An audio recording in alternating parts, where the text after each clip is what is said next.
꼴보와 합리적 개혁 보수로 나눠야 돼요. 합리적 보수가 꼴보하고 다른 정도는 합리적 보수가 좌파하고 다른 정도보다 더 큽니다. 맞아요. 이제 극우와 극우 꼴보는 하나의 새로운 이념 그룹으로 나눠야 돼요. 제가 가만히 지난번에 대통령 선거 때 표를 다 계산을 해보고 하니까 한국 사회의 꼴보의 비율이 한 10 내지 15% 정도 된 것 같아요. 왜 이렇게 완벽한 극우 꼴보가 언제서부터 탄생을 하게 됐느냐? 보수가 왜 이렇게 망가졌느냐? 이걸 저는 박근혜 대통령 탄핵 때부터 봅니다. 보수가 진보하고 다른 가장 큰 차이는 여러 가지가 있지만 제가 판단할 때는 실력이에요. 실력. 보수는 실력이 있는 이념 그룹입니다. 반면 진보는 한국 사회의 혁신을 위해서 달려간다고는 하지만 방법에서 쉽게 선동에 휘말려요. 실력은 세상 물정을 정확하게 보는 겁니다. 냉정하게, 팩트 중심으로. 그 실력을 갖추니까 이승만 대통령이 이념 선동에 좌우되는 좌파들을 제치고 이 나라를 우파 국가로 건국을 한 거예요. 박정희 장군이 실력이 있으니까 국내외의 세상 물정을 정확하게 판단을 해서 한국의 근대화를 완성을 해서 민주화를 위한 중산층을 형성한 겁니다. 그래서 저는 한국의 민주화의 최대 공로자를 박정희 대통령으로 꼽습니다.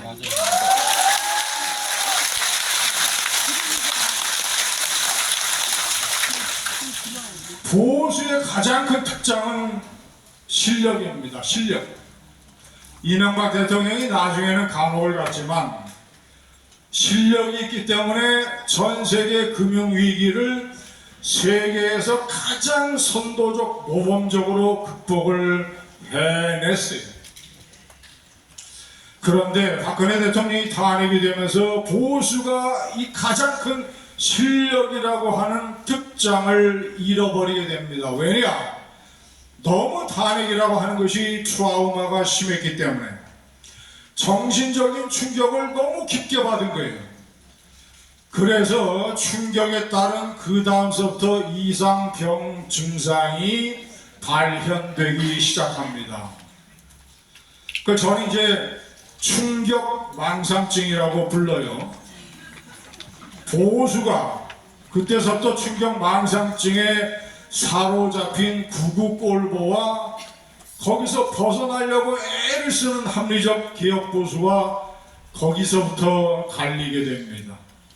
충격 망상증 2017년에 박근혜 대통령이 탄핵을 당하고 그 이듬해 2018년서부터 충격 망상증의 첫 번째 증상이 나타납니다. 그것이 5.18 광주에 북한군이 침투를 해서 기획한 것이라는 첫 번째 망상증이에요.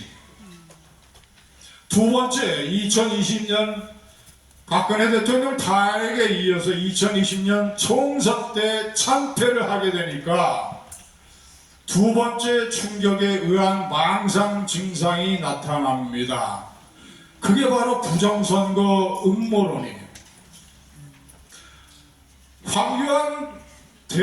황교안 대표가 자신이 공천을 잘못을 해서 총선을 망쳐놓고 부정선거 때문에 망쳤다고 지금도 부정선거 음모론의 약장수 대열의 맨 앞에 서 있습니다. 대통령 권한대행을 했다는 사람이 대한민국에서 국가보안법 최고 권위자라는 법과 사실에 정통해야 되는 사람이 부정선거 음모론에 앞잡이가 되어 있습니다. 계엄을 일으킨 이유가 부정선거 때문은 아니지만 실제로는 다른 이유 때문이지만 윤석열 대통령이 부정선거 음모론을 계엄의 3대 이유 중에 하나로 내세우고 그 자신도 부정선거 약장수들에게 전부 속아서 그 자신도 부정선거 음모론자가 되어버린 것도 전부 다 두 번째 충격 망상증 증상이에요. 한번 그림을 상상을 해보세요. 이 나라의 대통령이라는 사람이 정무비서관 몇 사람 풀어서 냉정하게 조사해보라고 하면 부정선거가 가능성이 1도 없다는 것을 정확하게 알 수가 있는데 저녁 때 자기 친한 의원들하고 관저에서 신나게 술 마시고 다시 관저에 자기 방에 들어가서 구석에서 약장수 부정선거 음모론 유튜브를 보고 있는 장면을 한번 생각을 해보세요.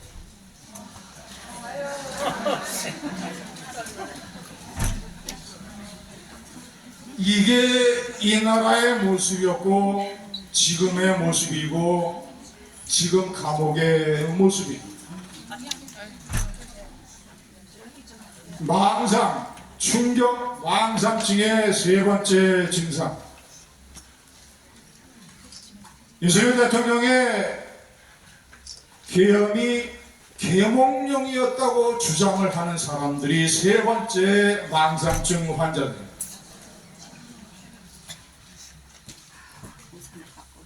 네 번째 충격증 망상. 조기 대통령 선거가 정해지니까 이재명 후보는 괴물이고 악마고 이 사람이 대통령이 되면 나라가 공산화가 되니까 무조건 체제 전쟁이니까 김문수 후보가 탄핵을 반대했건 찬성을 했건 무조건 김문수를 찍어야 된다. 체제 전쟁이고 더 말할 나이가 없고 합리적으로 따서서는 안 된다라고 했던 게 네 번째 충격 망상증 증상입니다.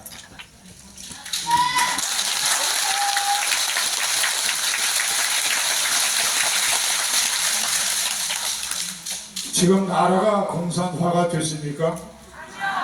저는 이재명 대통령에 대한 일관된 냉혹한 비판자이지만 지켜보고 그가 과연 언행일치를 할 것인가를 감시하고 있지만 적어도 나라가 공산화되고 그가 악마고 그가 괴물이라고 하신 것은 보수가 일반 국민들에게 창피한 망상증 논리였던 것입니다.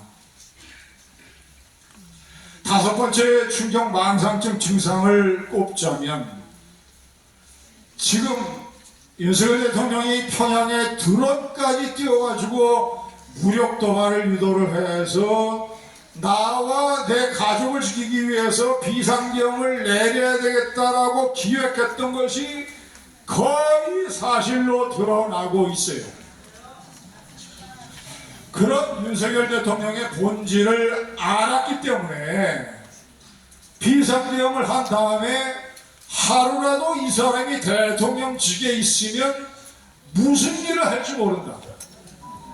평양 드론 사건을 보면 그것이 그런 우려가 사실이었다라는 게 100% 증명이 됩니다. 그래서 이런 비상계엄을 저지른 비정상적인 정신상태의 대통령을 하루라도 대통령직에 있게 해서는 안 된다고 주장을 했던 사람을 이걸 배신론자로 모으는 게 다섯 번째 충격 망상증 증상입니다.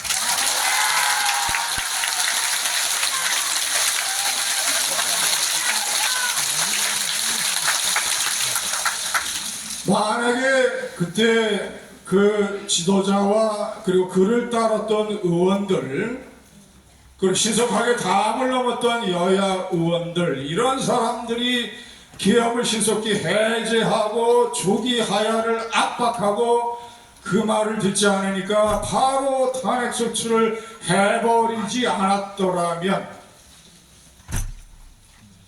북한의 무력 도발 때 천안함 때 46명이 죽었습니다. 연평도 포격 도발 때 4명이 죽었어요. 만약에 북한이 장사정포로 도발을 했다면 수십 명, 수백 명이 죽었을지 모릅니다. 그래서 그때 나라를 구한 지도자와 그 그룹을 배신자로 몰고 가서 대선 후보 경선 사기 때 이 사람은 무조건 당선시켜서는 안 된다고 해서 희대의 한덕수 노역 경선 사기를 벌인 것.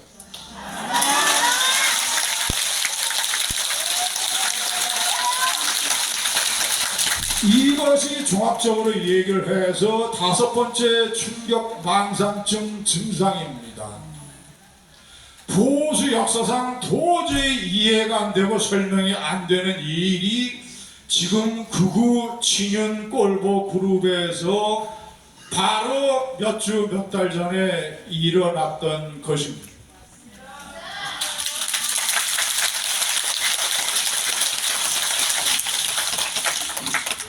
보수가 이렇게 망가져서 이제는 5번째 충격 망상증 증상까지 벌어지고 또 어떤 6번째, 7번째가 나타날지 모르겠어요. 화불단행이란 말이 있습니다. 화는 절대 혼자 오지 않는다. 2번째, 3번째, 4번째 화를 손잡고 온다는 말이 있어요. 돌이켜보면 그래도 보수가 정권을 넘겨주지 않고 대통령 자리를 고수할 수 있었던 황금 같은 기회들이 있었습니다. 중간중간마다 제가 큰 것만 서너 개를 말씀을 드리면 모든 재앙의 시초가 됐던 강서구청장 선거 17% 패망 그 신호를 받아들이고 국민의힘의 합리적 개혁 보수 세력들이 정풍운동이라도 일으켜서 친윤계를 압박하고 윤석열 대통령을 변화시키려고 하는 노력을 왜 못했는가? 총선 비대위원장, 당대표, 총선 패배의 교훈이 있는데 위험한 대통령을 억제하고 고치려고 했던 지도자를 왜 코너에 물고 낙마시켰는가?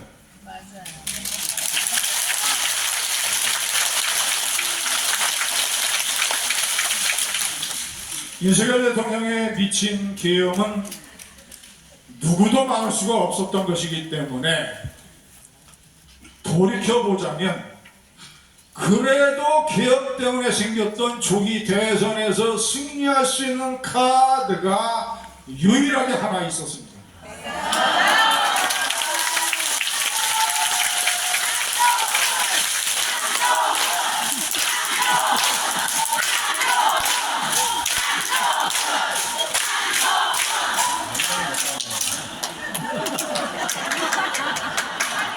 한동훈 콘서트가 아니라 김호중 이명훈 콘서트라고 제가 말씀드립니다. 4월 4일 윤석열 대통령이 파면당하고 며칠 후에 김문수 후보가 출마 선언을 하게 됩니다. 출마 선언 이틀 전에 제가 김문수 후보에게 얘기를 했습니다. 제가 그가 초선의원을 때부터 제가 중앙일보 정치부 기자를 할 때부터 알고 지내고 밥도 많이 먹고 대화를 많이 했던 사람이기 때문에 제가 평생 정치인에게 그런 어드바이스를 한 것은 처음이었어요. 보수를 살릴 수 있고 정권을 지킬 수 있는 유일한 길이 있다. 탄핵 반대 후보가 대통령 선거 후보가 되면 절대 안 된다. 100% 필패다. 김문수 후보 당시는 가장 거세게 탄핵을 반대했던 후보다. 그러니 여론조사에서 1등 나온다고 자만하지 마시라. 여론조사는 한때의 거품이요 한때의 꽃이요 스쳐가는 바람이다.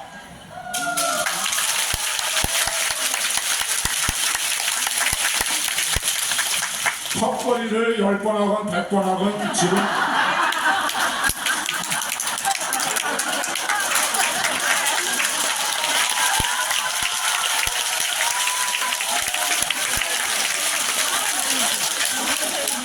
지금 김 장관께서는 74세다. 출마를 포기한다는 기자회견을 하고 거기에 그쳐서는 안 되고 탄핵을 가장 적극적으로 찬성했던 지도자를 지지한다고 선언을 하고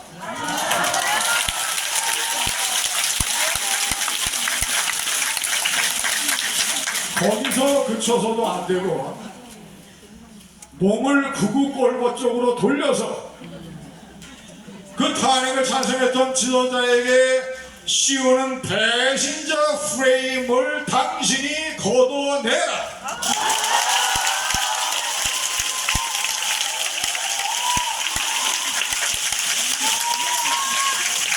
그래서 그 지도자의 총괄 선대위원장이 되시라.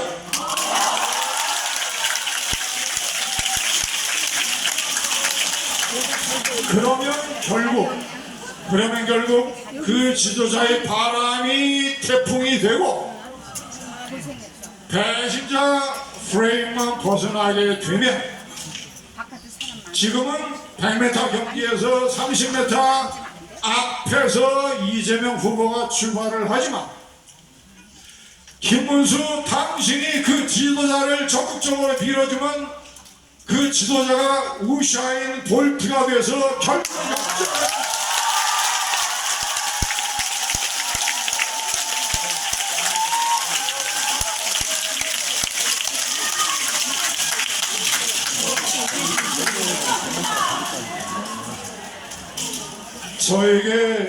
저에게 감사합니다. 감사합니다. 오랫동안 우리는 인연이 있었기 때문에. 그러나 결국 인간의 마음이라고 하는 것은 제가 이번에 느낄 때는 바깥 사람들은 전혀 정체를 알 수 없는 물감 몇 개를 섞어서 이렇게 흐트러 놓은 것과 똑같아요. 10길 물속 알아도 사람 마음 모릅니다. 결국은 김문수 후보가 결국은 자기 인생에 자기의 한 대통령 출마 놀이 한번 못 해봤기 때문에 결국은 저는 노쇠한 모욕을 보였다고 생각을 합니다.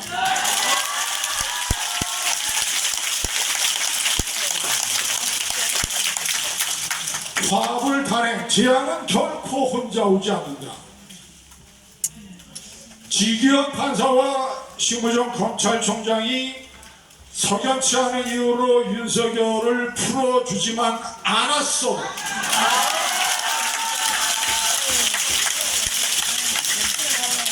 윤석열 대통령이 이기고 돌아왔다라고 하고 온갖 이상한 짓을 하면서 결국에는 부정선거 영화도 보고 결국에는 아크로비스타 지하상가에서 아주 비싼 밥을 먹으면서 자기의 부당한 명령에 희생된 사령관들은 깜빵에서 콩밥을 먹고 있는데 그 호사스러운 사진을 전 세계에 공개하니까 어떤 미친 유권자가 대통령 선거 때 국민의힘에 표를 주겠습니다.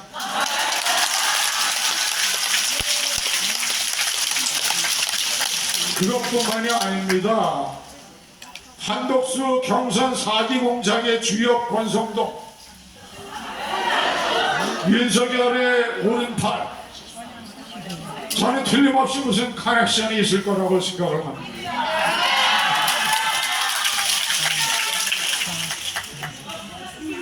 나의 탄핵을 강력하게 찬성했던 그 지도자만큼은 절대로 대통령 후보가 되지 못하게 만들어라. 이런 커넥션과 공작의 무대에서 한덕수 어나더 노역의 기가 막힌 경선 사기극이 벌어졌습니다. 자, 이제 마지막으로 이렇게 다 부서지고 네 개로 이념정이 갈릴 대로 갈린 이 보수를 우리는 어떻게 고칠 것인가? 첫째는 네 개의 이념 지형으로 직진해야 됩니다. 극우와 꼴보를 어떤 수단과 어떤 방법으로든지 역사의 뒷간에 가서 앉아서 쪼그라 있도록 만들어야 합니다.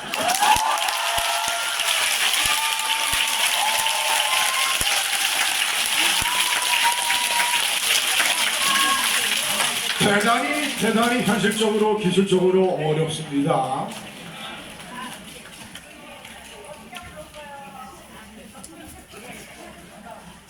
영남 대구 경북의 25명, 불경의 40명, 65명 중에서 상당수가 친윤 꼴보고 언더찐윤이라고 하고 대부분이 다 한남동 사수 떨거지파들입니다.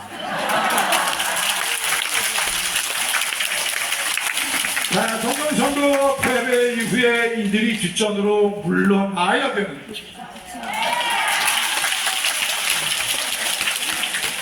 한남동 사수파 중에 한 사람이었던 TK 중진을 떡하니 원내대표로 뽑았습니다. 그것도 또 거듭된 화부 탄핵입니다. 보수가 살려면 그때 김성원을 뽑았어요.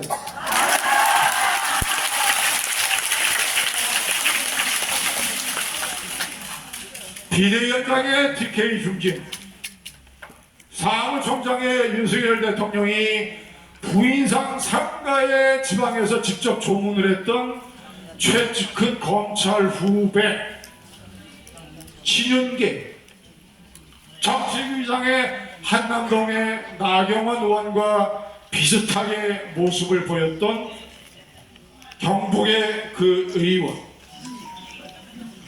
아주 세트로 그냥 그저 친윤 꼴보 극우로 지도부를 구성한 다음에 이제 어나더 TK 또 마지막 인생의 노역을 불태우려고 하는 TK 전직 대통령 후보가 당대표가 되려고 합니다. 아주 그냥 4-5개 증상이 복합이 돼서 그 길로 가면 인적 세상이라든가 이런 것들은 사실 불가능하다고 봐야 됩니다. 이제 우리가 여러 번 얘기했던 합리적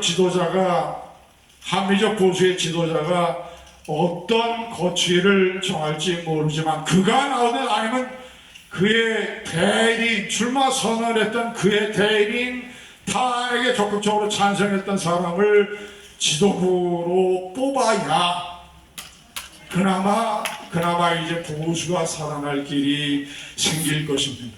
감사합니다.